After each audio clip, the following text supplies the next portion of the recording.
Bonjour les amis, bienvenue sur commentphotographier.com. Aujourd'hui la question de Mosco.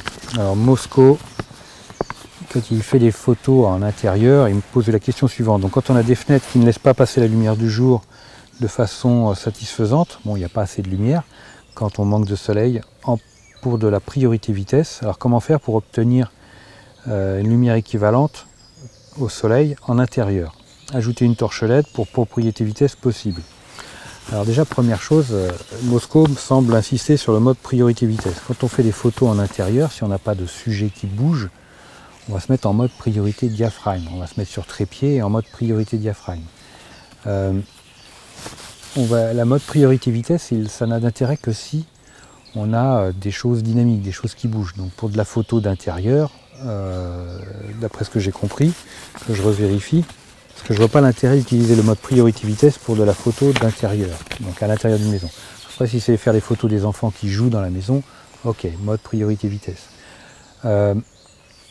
Quand la lumière du jour n'est pas suffisante par les fenêtres, alors utiliser des LED, ça n'a pas d'intérêt parce que c'est pas assez lumineux, c'est pas assez puissant, ça ne va pas rivaliser avec la lumière du soleil. Une torche LED, même en intérieur, ne sera pas suffisante. Donc il faut utiliser du flash.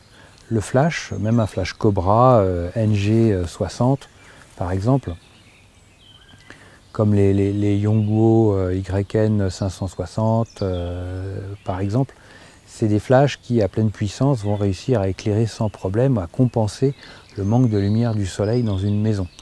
Donc on va privilégier ces flashs-là à la limite d'une façon indirecte, c'est-à-dire que si vous avez un plafond blanc, si vous avez un mur blanc, vous mettez le flash à taper sur le mur blanc pour que la lumière, la réflexion de toute cette lumière revienne sur votre pièce. Comme ça, vous avez une lumière beaucoup plus douce, beaucoup plus naturelle, comme si vous aviez une fenêtre à l'extérieur du champ de votre prise de vue. Parce que la torche LED, elle va avoir un intérêt que si on est près du sujet. Donc c'est une lumière relativement dure et le problème de la torche LED, c'est pas très puissant. Donc ça va être valable si vous voulez faire de la vidéo par exemple, quand on est à proximité du sujet ou quand on est dans le noir. Mais pour de la lumière en plein jour, de la photo en plein jour, en intérieur, de toute façon, il n'y a que le flash qui est intéressant parce que le flash, il va être puissant. Il va apporter une puissance de lumière que n'aura pas la torche LED. Voilà les amis. Si vous avez d'autres questions, n'hésitez pas. Posez-les-moi, je me ferai un plaisir d'y répondre si j'ai la réponse évidemment. Moi je vous like super fort, un petit like ça me fera super plaisir. Et puis je vous dis à très vite sur commentphotographier.com. Ciao.